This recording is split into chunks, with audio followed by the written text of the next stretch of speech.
aquilo que Deus tem para falar ao seu coração nessa noite. Eu tenho certeza que vai impactar, porque a palavra é dele, porque a mensagem é dele. A palavra dele é viva e eficaz. A palavra dele vai entrar no seu coração, vai transformar sua mente, vai renovar sua vida. Se você já declarou nessa noite que o Senhor é o seu socorro, Ele já está fazendo.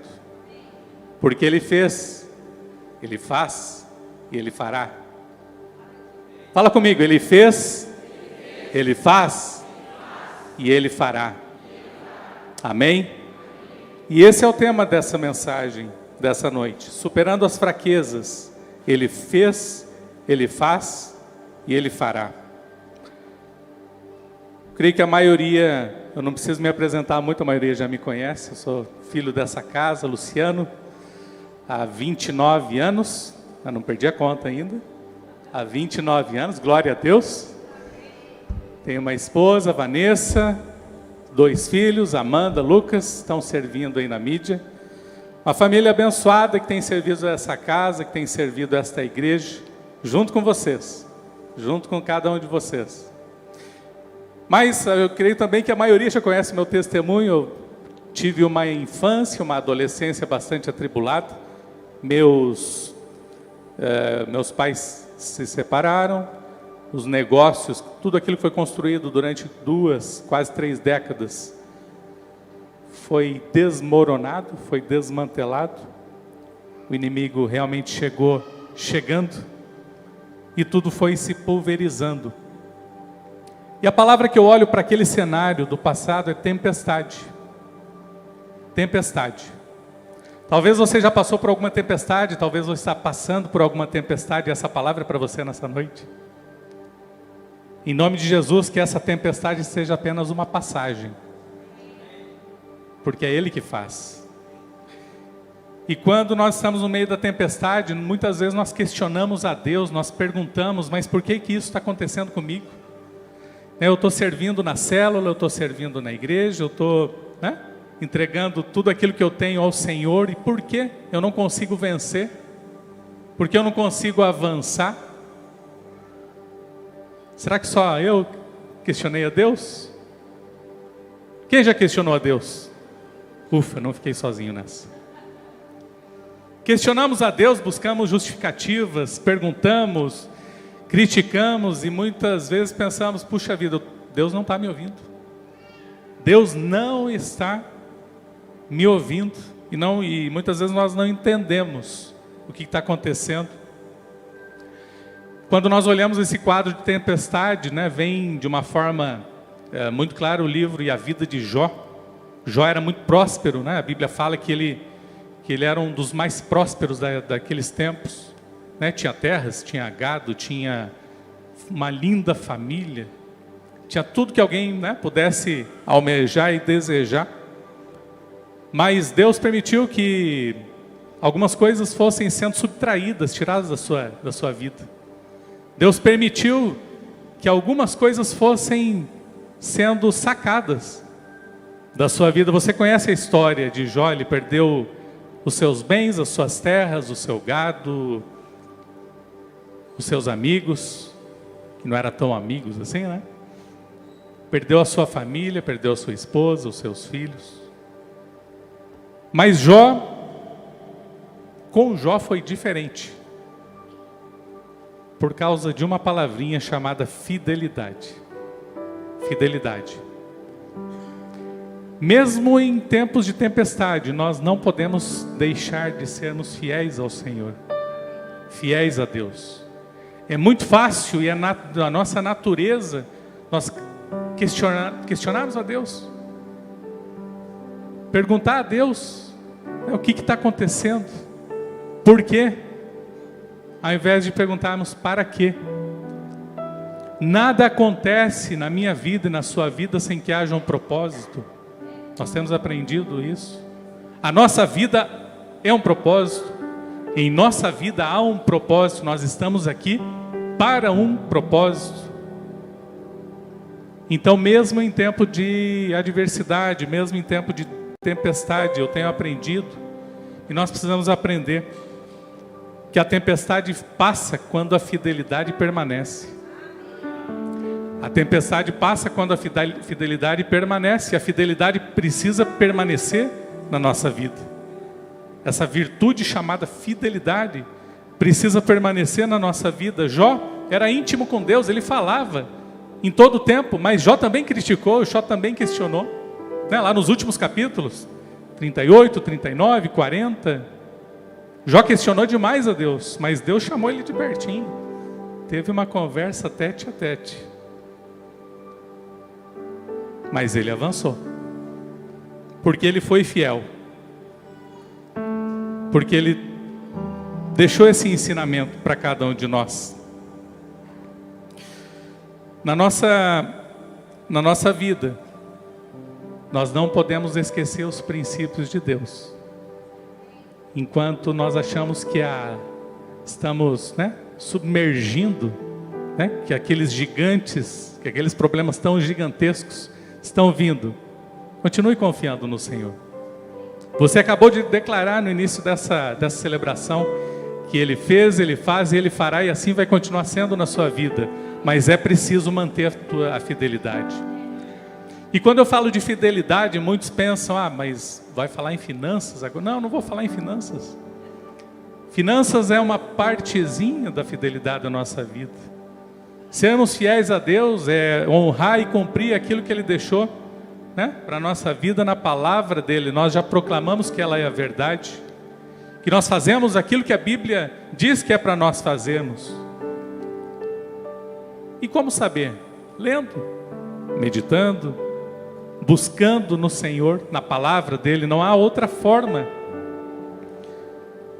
de buscar um caminho de vida eterna, se não for na palavra, se não for naqueles princípios que Ele já deixou e já estabeleceu para cada um de nós. Efésios capítulo 2, versículo 19 diz assim: portanto vocês não são estrangeiros nem forasteiros, mas concidadãos dos santos e membros da família de Deus, edificados sobre o fundamento dos apóstolos e dos profetas, tendo Jesus como pedra angular, no qual todo edifício é ajustado e cresce para tornar-se um santuário santo no Senhor. Pedra angular. Repete comigo, pedra angular.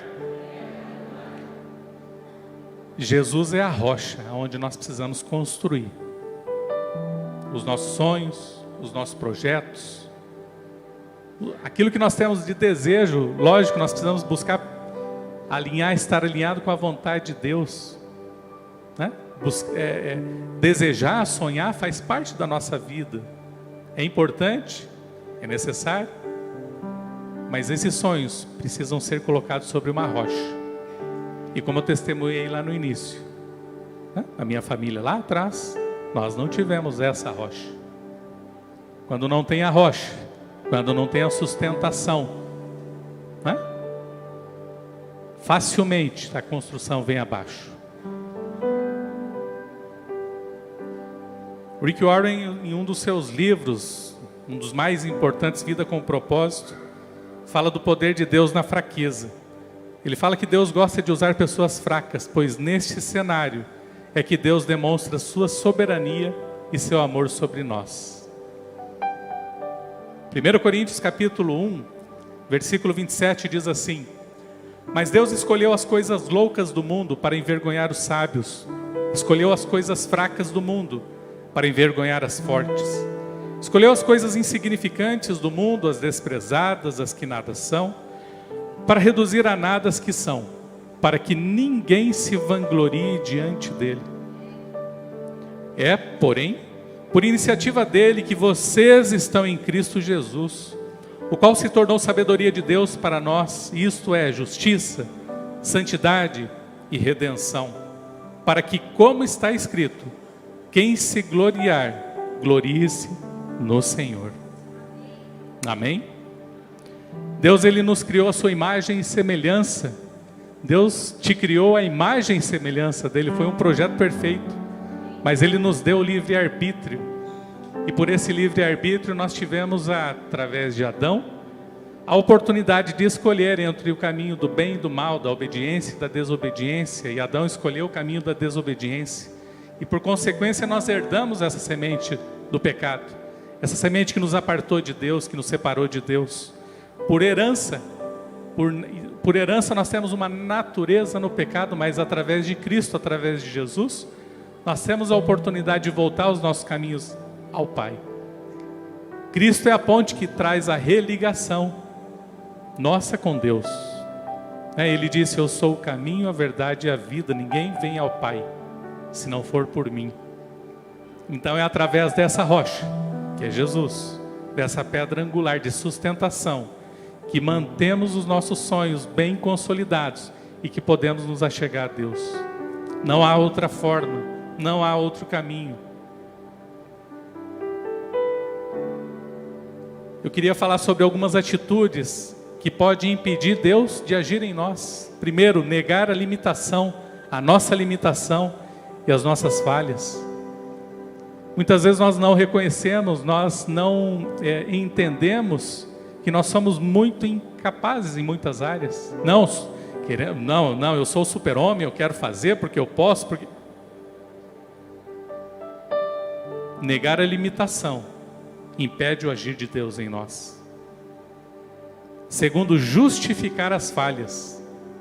Não sei se você já teve a oportunidade de conversar com alguém, ou no trabalho, ou na escola, na sua família, e essa pessoa estava errada, equivocada, e arrumava muita justificativa. Quem sabe isso não acontece por aqui, só lá na China, no Japão, né, longe daqui. Quem sabe você convidou, né, alguém para ir para a célula, para alguma reunião. Não, mas sabe como que é? Justificar as falhas, né? São as muletas, né? Eu tô me justificando, isso impede o agir de Deus em nós. Esconder ou ocultar. Ah, ninguém está vendo. Ah, deixa. Não, Deus, ninguém está vendo. Quem está fazendo os cursos dos homens é o meu máximo e outros cursos, está entendendo o que eu estou falando. Isaías 55:9 diz assim: assim como os céus são mais altos do que a terra, também os meus caminhos são mais altos do que os seus caminhos, e os meus pensamentos são mais altos do que os seus pensamentos. Deus, Ele é onipresente, onipotente, onisciente, Ele sabe de tudo, está em todos os lugares, né? Soberano em todas as coisas. Não há como ocultar nada diante dEle, não há como justificar nada diante dEle. Não há como negar que nós somos, né, limitados. Deus não age pelo que somos ou pelo que temos. Deus não olha. Deus nunca vai se impressionar com a sua força. Deus nunca vai se impressionar com a nossa autossuficiência. Acredite. E daí nós conseguimos olhar para alguns personagens, né, que vão nos ensinar um pouquinho sobre como Deus age na fraqueza. Quem não conhece a história de Moisés? Êxodo capítulo 3, versículo 4. O Senhor viu que ele se aproximava para observar, e então do meio da sarça Deus o chamou: Moisés, Moisés. E nesse chamado, nessa sua caminhada, talvez você tenha mais do que os 29 anos que eu tenho de caminhada, né? Mas talvez você tenha um pouquinho menos. 20 anos, 10, 5, 1. Será que Deus olhou para você e já falou: Moisés não, né? Mas o teu nome? Mauro, Mauro. Patrick, Patrick. E para cada um de vocês, qual tem sido a sua resposta? Porque Moisés, ele de pronto aceitou o desafio, foi assim? Não. Pensa no homem ensaboado, esse tal do Moisés. liso. E isso acontecia só naquele tempo também. Porque durante o capítulo 3, não dá tempo de ler todo o capítulo aqui, durante todo esse capítulo, ao resumo daquela conversa, né, daquela direção, daquilo que Deus tinha para falar com Moisés.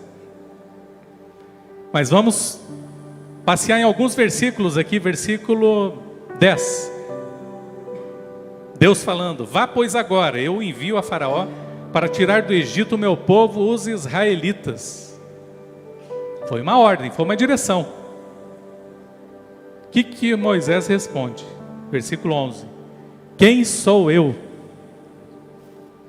para me apresentar ao Faraó e tirar os israelitas do Egito?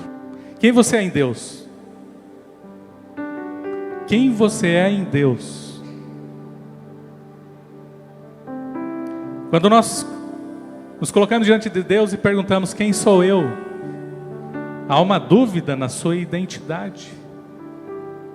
Você é filho de Deus, é resgatado pelo Senhor, a sua vida já está alcançada pelo Evangelho. E se você ainda não foi, você será também alcançado por esse Evangelho. Mas Moisés titubeou, né? Você percebeu ali que... E no versículo 12 Deus afirmou: eu estarei com você, esta é a prova de sou eu quem o envia. Deus é insistente. Deus é persistente.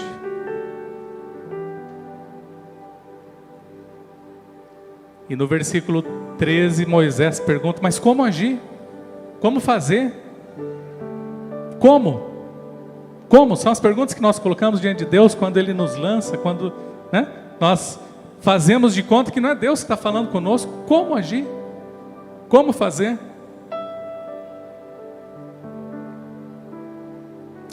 E aí no 14 Deus diz: eu sou o que sou.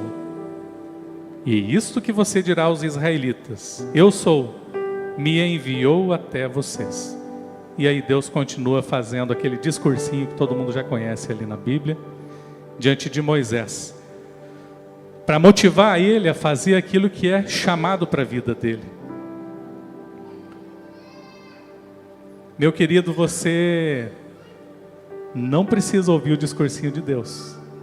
A palavra dele já está aqui para que nós não caiamos no mesmo erro, na mesma falha, na mesma condição de ouvir a voz de Deus, ouvir o chamado dele e querer continuar achando justificativa, achar motivos para não ir, para não fazer, para não avançar, para não superar aquilo que precisa ser superado, para não abandonar aquele pecado que precisa ser abandonado, para não crescer nos caminhos do Senhor, para amadurecer nos caminhos do Senhor. Mas o nosso querido Moisés, lá no capítulo 4, versículo 1, ele diz assim: e se eles não acreditarem em mim, nem quiserem me ouvir?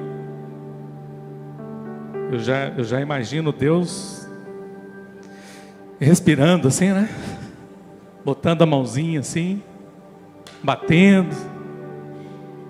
Porque daí no versículo 2, Deus já não está argumentando mais. E isso acontecia naquele tempo lá, né?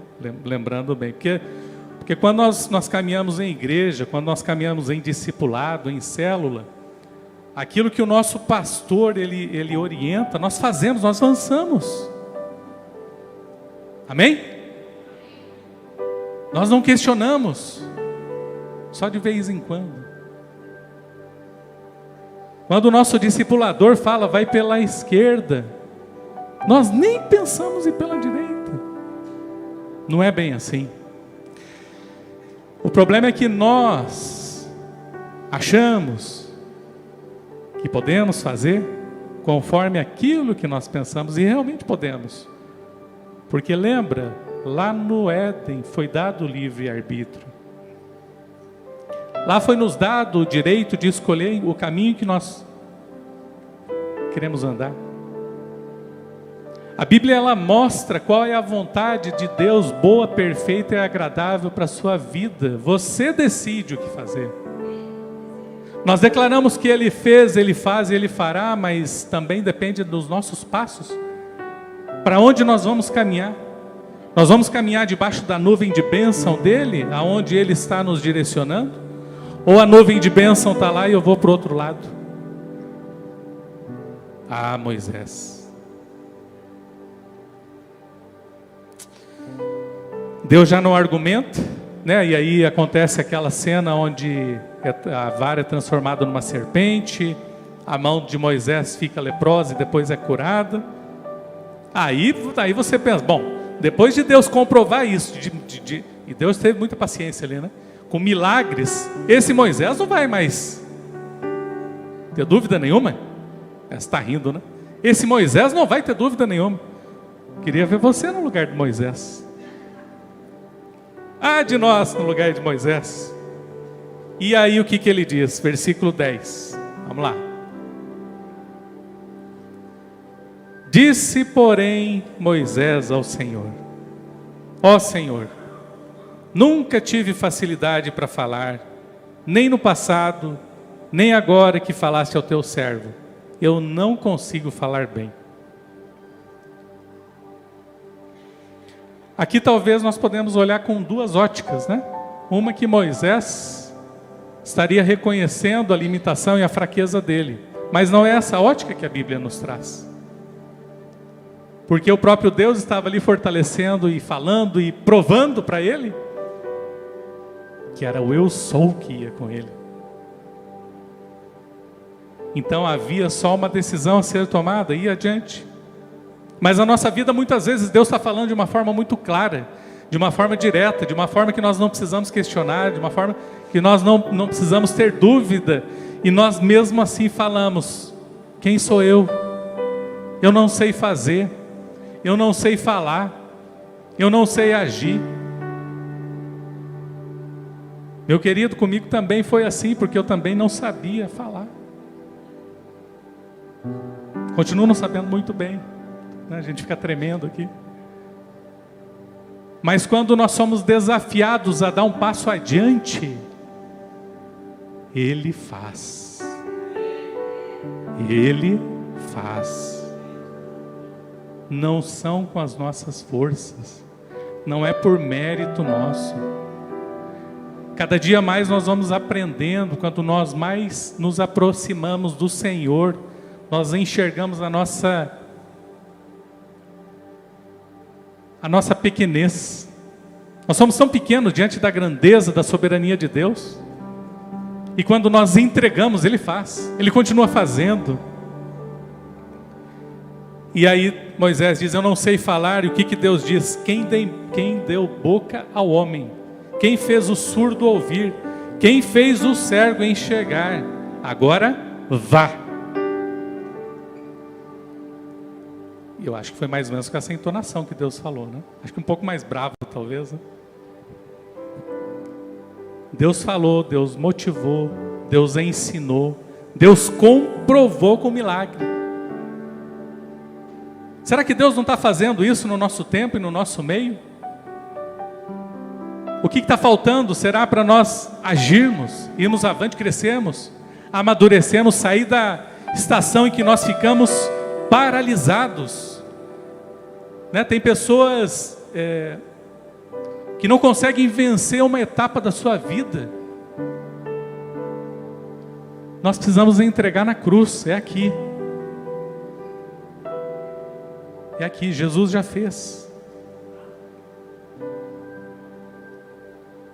E aí Moisés entregou, né? Entregou as betes. Versículo 13. Respondeu-lhe, porém, Moisés: ah, Senhor, peço-te que envies outra pessoa.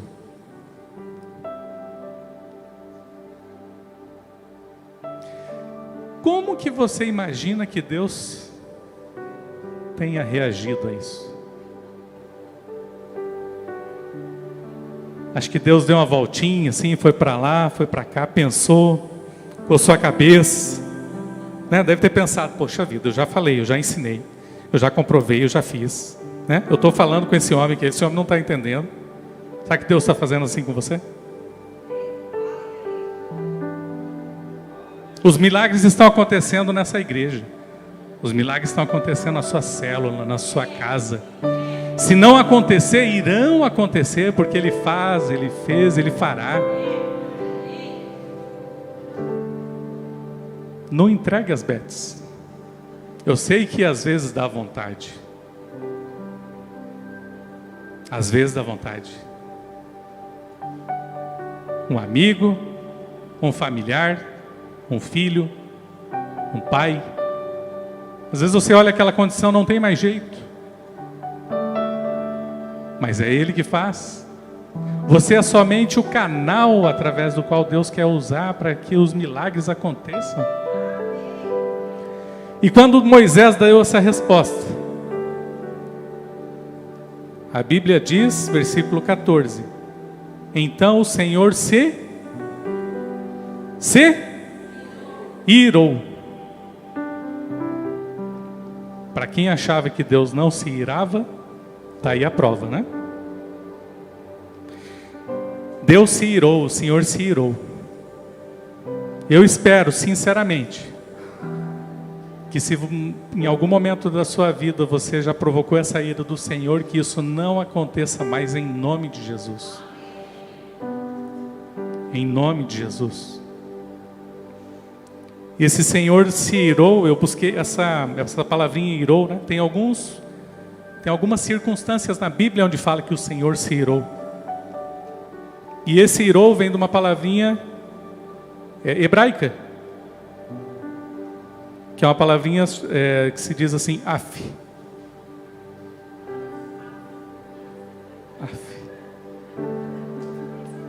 Deus olhou para Moisés e ele deve ter falado, af. Você já pediu para um discípulo, para um filho, alguém fazer af?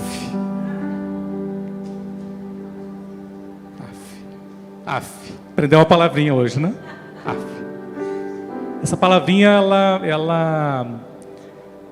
ela expressa, ela fala sobre ira, mas fala sobre narina, sobre sopro, né? Como se Deus, o que o escritor ele representa, ele expressa, ele tenta expressar a atitude de Deus diante dessa situação. É como se Deus, quando fala em narina e ira, é como se Deus tivesse respirado fundo.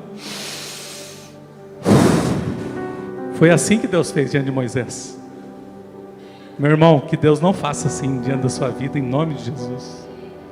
Que Deus não fale af diante de você, que Ele não expresse a sua ira diante de você. E aí, avançando um pouquinho mais, tem outros personagens aqui que a Bíblia fala. Bom, depois todo mundo sabe, né? Moisés foi, e aí realmente ele tomou posse daquilo que era para a sua vida. Mas tem outro personagem chamado Gideão. Gideão foi um juiz de Israel, onde foi levantado para guerrear com o exército dos midianitas. Esse exército tinha 135 mil pessoas. Fala 135 mil. Até para falar é longo, né? De tanta gente que tinha. E o exército de Gideão tinha 32 mil. Estava equilibrado esse negócio? Os inimigos, pensa você, vai lutar, vai guerrear. Os inimigos com 135 mil. Você com 32 mil. Está parelho o negócio? Não. Não está. Mas aí nós não sabemos o que Deus tem para a nossa vida. Às vezes nós estamos guerreando aí com os problemas do dia a dia. Esses problemas parece que se multiplicam, né? Boleto, você já guerreou com boleto? Boleto parece que toda segunda-feira, né, lá na empresa os boletos se multiplicam. Eu me sinto um Gideão ali às vezes. Não sei se você também de vez em quando. Mas nós vencemos, porque é Ele que faz. E Deus traz uma palavra sobre Gideão para apontar aquilo que precisa ser glorificado. Moisés, ele não reconheceu, aliás, ele deixou de ir avante, porque ele na verdade ele estava se esquivando, né, daquilo que era o chamado para a vida dele. E Gideão, ainda que ele estivesse com um número menor, mas era um exército muito poderoso, muito potente, então eles poderiam mesmo com os 32 mil avançar, guerrear e vencer aquele exército oponente. Mas Deus diz para ele, Juízes 7:2, você tem gente demais para entregar Midian nas suas mãos. a fim de que Israel não se orgulhe contra mim, dizendo que a sua própria força o libertou. O que Deus está dizendo para ele? Gideão, 32 mil para derrotar esses 135 é muita gente. Deus falando, eu estou falando. Eu já conheço, né? Esses pangaré aí, 32 mil é muita gente. E aí a história diz que Gideão, né? Que Deus vai reduzindo de 32 mil já era bem menor que os 135. E reduz para 10 mil. E Gideão luta com os 10 mil? Estão conhecendo a história, glória a Deus. De 10 mil reduz para quanto? Quanto? 300. 300 para 135 mil. Aí não dá, né? Esse Deus gosta de fazer as coisas bem loucas mesmo. Sabe por quê? Para Ele ser glorificado. Porque quando nós temos pouco para enfrentar aquilo que para os nossos olhos é muito, é Ele que faz. É a glória dEle que aparece, é a presença dEle que aparece. É nele que nós fazemos, é nele que nós agimos. Mesmo que a doença, que a adversidade, que tudo que venha diante de ti pareça muito grande, confie nele, porque é ele que faz.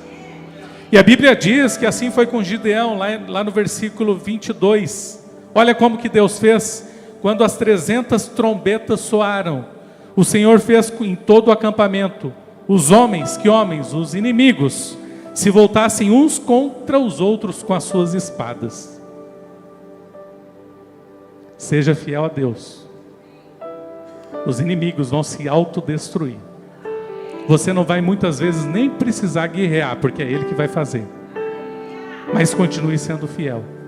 É na nossa fraqueza, é na nossa limitação que Deus age e que Deus vai continuar agindo. Deus, Ele conhece o nosso coração, Deus conhece a nossa vida. Tem uma frase de um pregador norte-americano, Vance Havner, que diz assim: os cristãos são como floco de neve, isolados são muito frágeis, mas juntos eles param o trânsito, para uma cidade e param nações. Rick Warren lembra também que o nosso ministério mais eficiente surgirá de nossas dores mais profundas. Usará a sua fragilidade para mostrar a glória de Deus e curar os outros.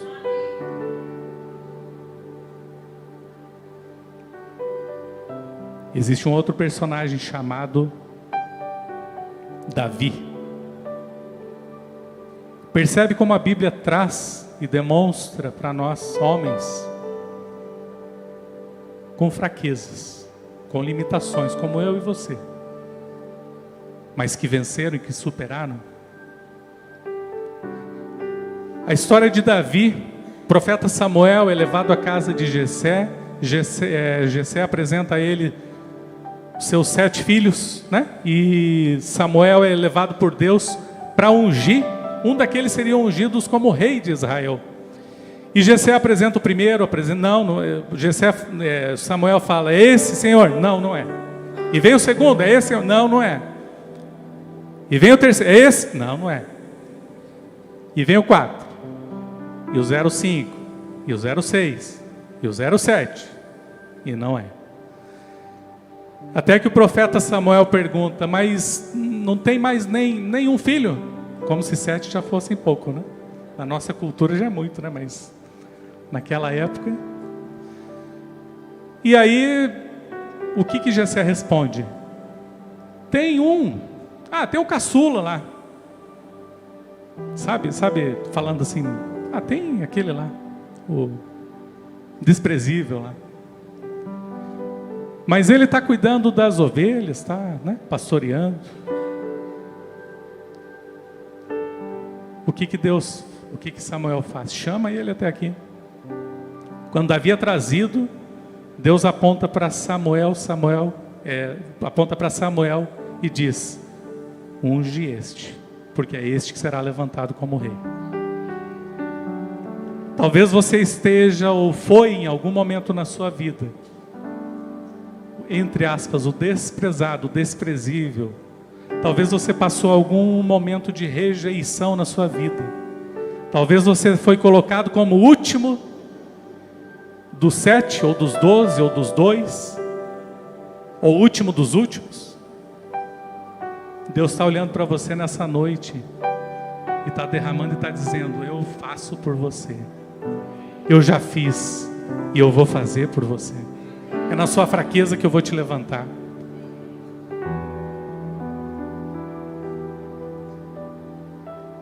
E Davi, o que ele faz depois?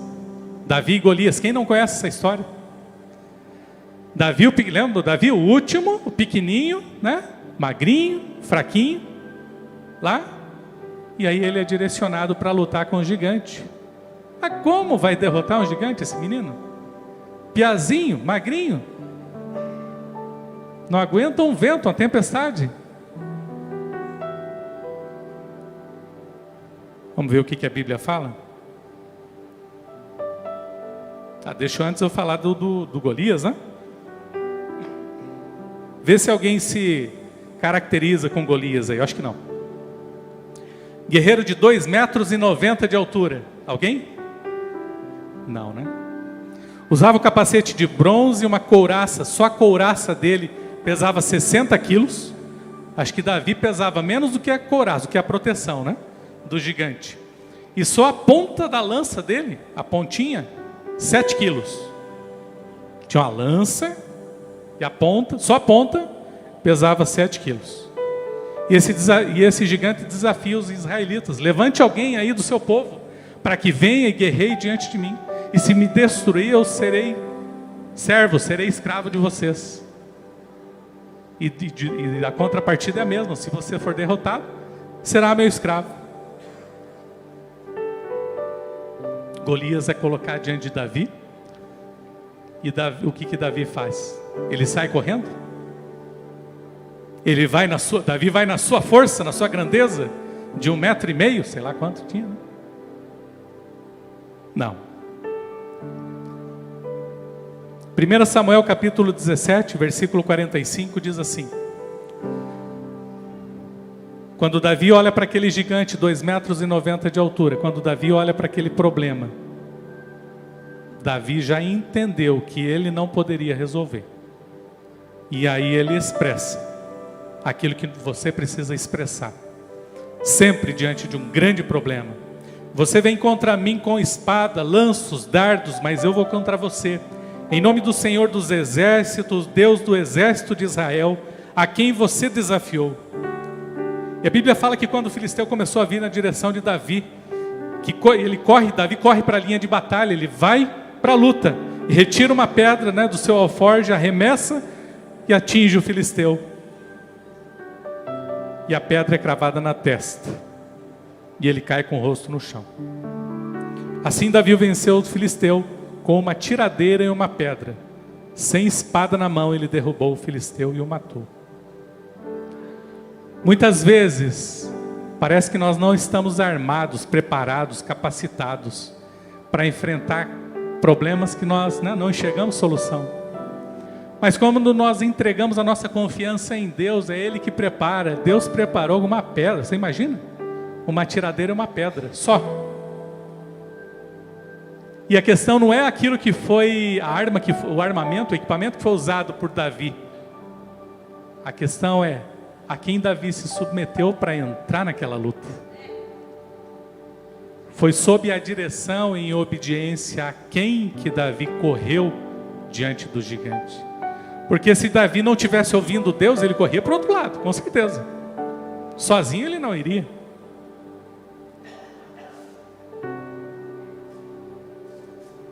Sozinho Davi não iria. Sozinho nós não iremos. Sozinho nós não avançaremos.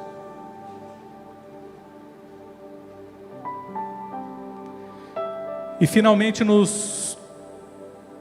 Novo Testamento traz, né? Tem tantos outros personagens, mas o tempo já vai caminhando. Os discípulos, os 12, o chamado, né? Eu creio que você já fez entrevista. Quem já fez entrevista de emprego aqui? Já fez, né? Geralmente você faz o seu currículo, vou procurar emprego, né? Faço o currículo, digito lá, e vou deixar em algumas empresas, ou envio ou deixo lá na internet também. Tem lá os sites, né? LinkedIn e tantos outros, para que você seja chamado. E aí você vai para uma entrevista. E quando você vai para uma entrevista, geralmente tem uma vaga, mas tem muitos candidatos. Geralmente é assim, né, que funciona. E como que você vai ser qualificado para adquirir essa vaga? Para entrar nessa empresa? Depende do quê? Da sua formação, né? Da sua experiência. Então tem o currículo, ele tem um histórico, ele vai apresentar as suas aptidões, as suas qualidades. Então, naturalmente, é assim que funciona. Nos últimos anos, as avaliações têm sido não só por aquilo aonde nós somos formados, mas principalmente pelo nosso comportamento, pelas nossas habilidades coletivas, né? Trabalho em equipe. Então tem uma série de virtudes, de qualidades que são avaliadas. Mas no processo seletivo dos discípulos de Jesus, não foi bem assim. Você conhece a história, né? Será que João, Pedro mandou o currículo lá? O WhatsApp de Jesus? Como é que era o currículo desses camaradas? Só pela graça. Só pela graça. Quando nós olhamos para a Bíblia e aquele cenário onde os judeus esperavam o rei dos judeus, né? E ele chega num jumentinho, ele chega de uma forma simples, de uma forma humilde. Jesus já demonstra e já traz muitas verdades e muitos princípios só na chegada dele. Mas quando nós vamos avaliar e olhar um pouquinho como é que é o processo seletivo dos discípulos de Cristo, aí que a gente olha assim e fala, não, esse negócio está maluco. Ele vai primeiro aonde? Lá nos pescadores. Cobrador de imposto. Não dá tempo para nos aprofundar um pouquinho mais no histórico e contexto da época, mas as profissões, as atividades de cada um dos discípulos, aquilo que eles exerciam, era como se fosse o menor dos menores. Eram os últimos que poderiam fazer parte de uma equipe que iriam governar naquele lugar. Porque o rei estava ali. Mas tinha muito mais fraqueza do que virtude na vida daqueles discípulos. Será que você está entendendo? Está conseguindo entender aonde que Deus nos colocou? Quando Deus olha para você e quando Ele olhou para mim, Ele viu muito mais fraqueza. Ele viu muito mais limitação. Mas o processo seletivo de Deus é diferente. E glória a Deus por isso. Glória a Deus por isso, senão nós não estávamos aqui. Senão nós não estávamos aqui, você crê nisso? O processo seletivo de Deus leva em conta outras virtudes e outras possibilidades, mas a primeira delas é a disposição. Disposição em ir apesar de. Disposição em avançar apesar de. Disposição em voar apesar de. Porque é Ele que faz. Ele fez, Ele faz, Ele fará. Na vida dos discípulos havia algumas barreiras que impediam o crescimento deles. Falta de discernimento espiritual. Se nós olharmos o quadro geral dos discípulos, eles eram lentos para compreender, eles eram grosseiros, eles eram cegos. Eu estou falando de 2000 anos atrás. Como nós chegamos a Cristo? Você está passando por um processo assim como eu? Amém? Uma outra barreira que impede o crescimento como discípulo de Cristo é a falta de humildade. Eles eram egoístas, egocêntricos, interesseiros, orgulhosos. Terceira barreira, incredulidade, falta de fé. Foram chamados, homens de pequena fé. Falta de comprometimento é uma outra barreira para nós crescermos como discípulos de Cristo. Quando nós olhamos aquele cenário, diante de multidões, Jesus é preso. O que aconteceu com os discípulos comprometidos? Abandonaram.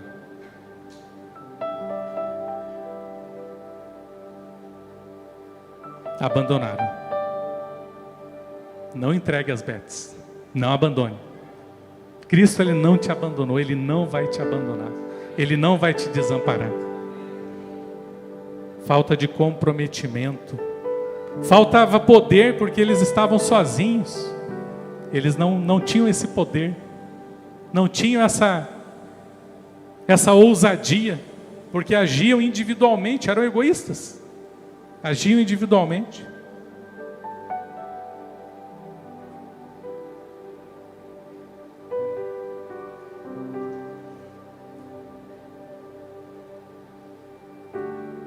Há alguns anos atrás,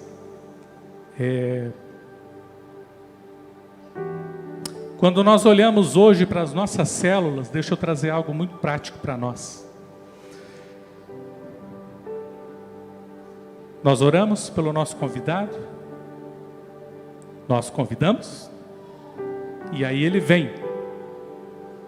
Sim ou não?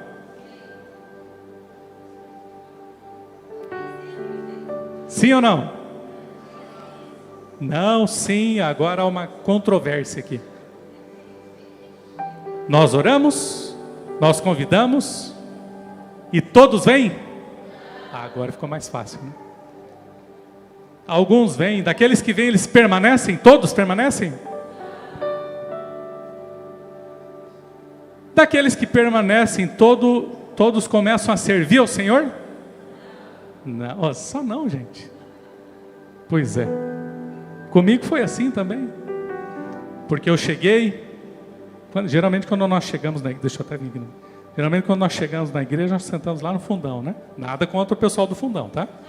Então, abençoado aí também em nome de Jesus.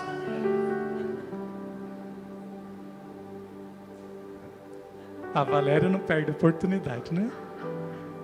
Quando nós vamos buscando um pouquinho mais do Senhor, né? E isso, né? Eu estou brincando, não tem nada a ver com sentar no fundo ou sentar à frente. Mas que aqui na frente o fogo desce pra gente aqui, desce, né? Fogo puro esse povo da frente aqui. Meu querido, domingo que vem, venham para frente. Não cabe todo mundo aqui na frente, mas vem chegando. Então, quando nós oramos, convidamos, né, as pessoas começam a vir. O processo de Deus começa a ser realizado na vida dessas pessoas. Mas nem sempre depende de nós como líderes, como discipuladores, do processo acontecer. Então você convidou, ele não veio, continue convidando. Ele veio, mas não permaneceu, continue lançando a rede. Ele já está na célula, mas ainda não está servindo. Leia Êxodo 3 e 4, fala da vida de Moisés. Fala da ira de Deus, mas de leve, né? Mas fala do amor de Jesus. Porque não é a ira de Deus que vai conquistar, mas é o amor de Jesus. Um desses discípulos, chamado João, ele era conhecido como o apóstolo do amor. Então, até tem uns amigos, uns irmãos aí que se acham assim o mais querido, né? O mais querido, né, Patrick? E eu só quero falar, e a gente está caminhando para aquele relógio não para, mas vamos lá. A Bíblia fala, e o próprio João, no seu livro, relata que ele era o discípulo mais querido, mais amado. Daí a gente olha para esse texto e pensa, mas o cara está se achando, né? Está se achando. Mas o que nós precisamos entender é que quando nós olhamos para a vida de João e quando ele está nesse estágio da vida dele, é que ele foi retirado de um estágio, de uma estação, de uma condição de pescador, de temperamental. Ele era considerado filho do trovão, né, junto com seu irmão Tiago, e o caráter, o temperamento dele foi sendo transformado pela glória, pelo poder de Deus, pelo amor de Jesus na vida dele. E quando ele se autodeclara o mais amado, é porque é só Jesus para amar aquela figura. Está entendendo? Agora você pode se considerar o mais amado, se ainda não se considerava. Porque é só Jesus com aquela paciência que nós precisamos aprender, que muitas vezes nós não temos, que muitas vezes nós olhamos para aquele cidadão que veio algumas vezes na célula e não vem mais, e convida, e ora, e fala, e nós fazemos igual a Deus.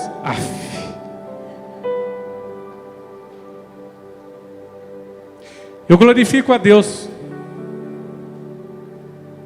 porque a palavra diz, né? Lá, deixa eu até achar o texto aqui.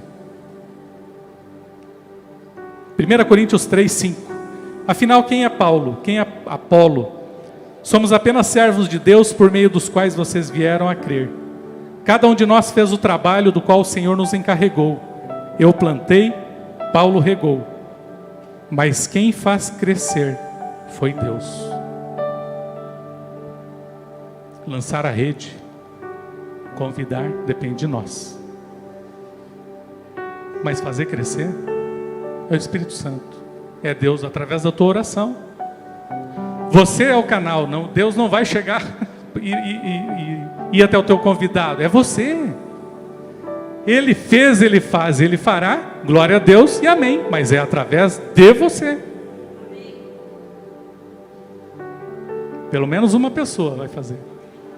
Ele fez, Ele faz, Ele fará, mas é através de você.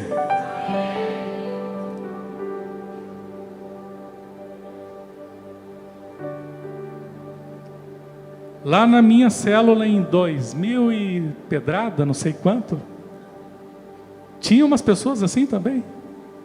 Ia, voltava, buscava, vazio. E eu fui só um instrumento, mas muitos passaram e continuaram regando. Um hoje é líder dos jovens aqui na igreja. E glória a Deus pela sua família. Sempre que eu falo de filho, eu choro, mas não vou chorar. A rede precisa ser lançada, porque outros líderes precisam ser ganhos para Jesus.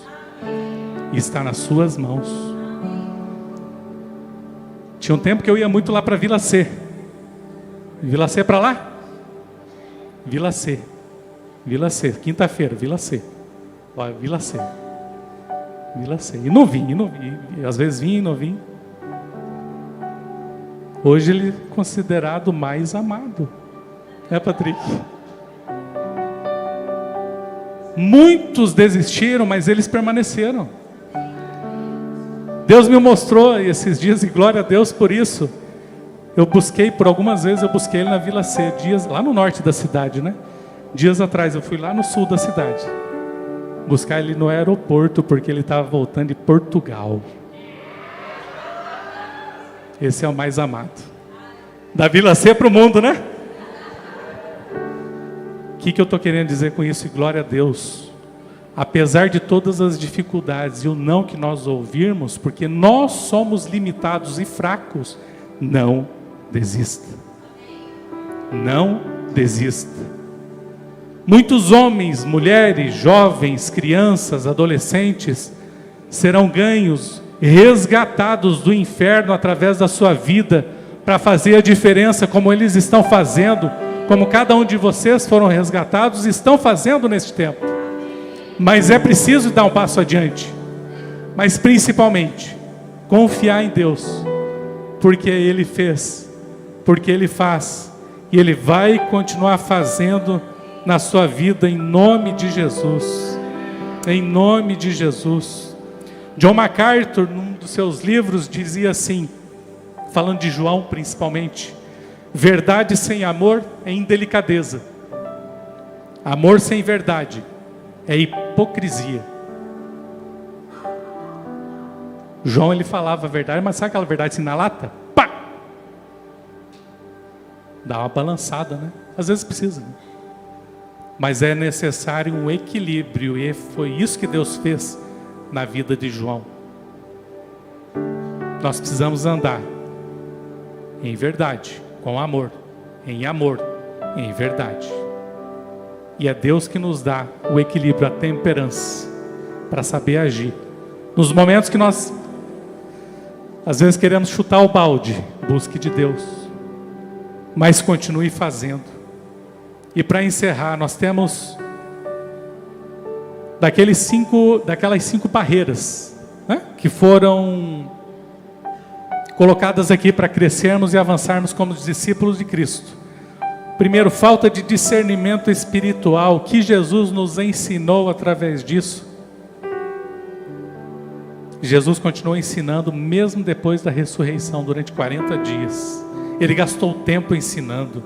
Ele ficou encorajando, ele foi motivando, ele foi persistente até a partida dele.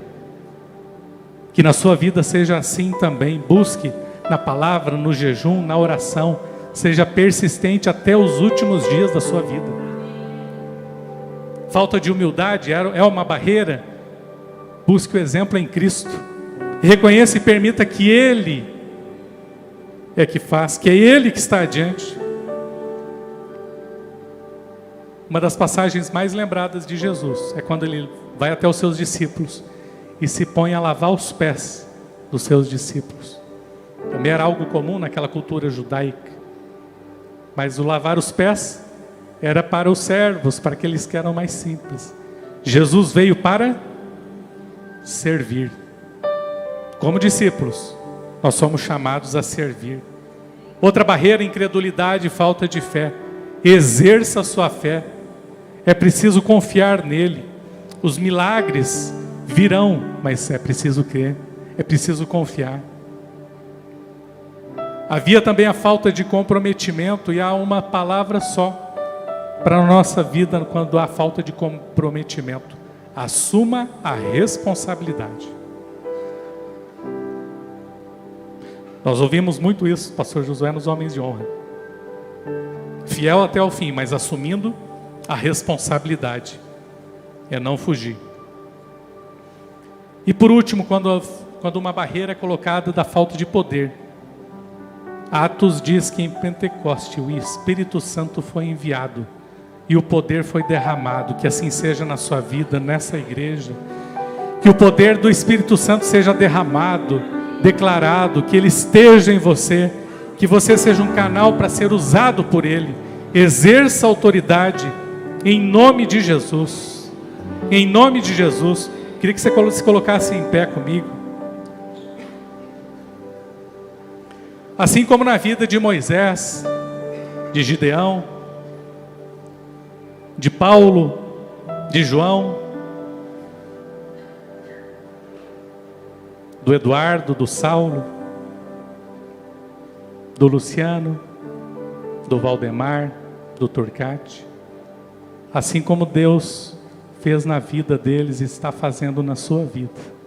Que Ele transforme essa fraqueza e essa limitação e que seja vitorioso em nome de Jesus, na força dEle, no poder dEle, confiando nele. Que Deus possa continuar nos transformando, porque o nosso socorro vem dEle. Nós cantamos isso agora há pouquinho, né? Marcos Witt, Josiel lembrou rapidinho da canção. Só lembra dessa canção quem, né, a velha guarda aí, né? Eu falo brincando, lembro dessa canção quem fazia trabalho da escola em papel amasso, ou datilografado, quem usava computador com disquete, né? É desse tempo aí. Mas é uma linda canção. Mas ela não é apenas uma canção. é uma declaração que você possa fazer diante de Deus, que o teu socorro vem dele. Que o teu socorro venha dele. Queria que você fechasse seus olhos.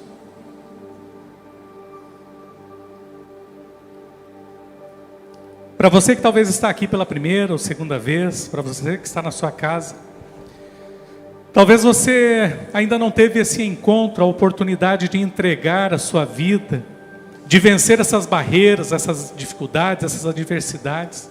Talvez você ainda não teve a oportunidade de chamar Deus de Pai. Essa noite, você foi escolhido para estar aqui, para que você possa declarar, olhar para Deus e falar: Pai, Pai. Eu queria te convidar, coloca a sua mão no seu coração e ore, repete essa oração comigo.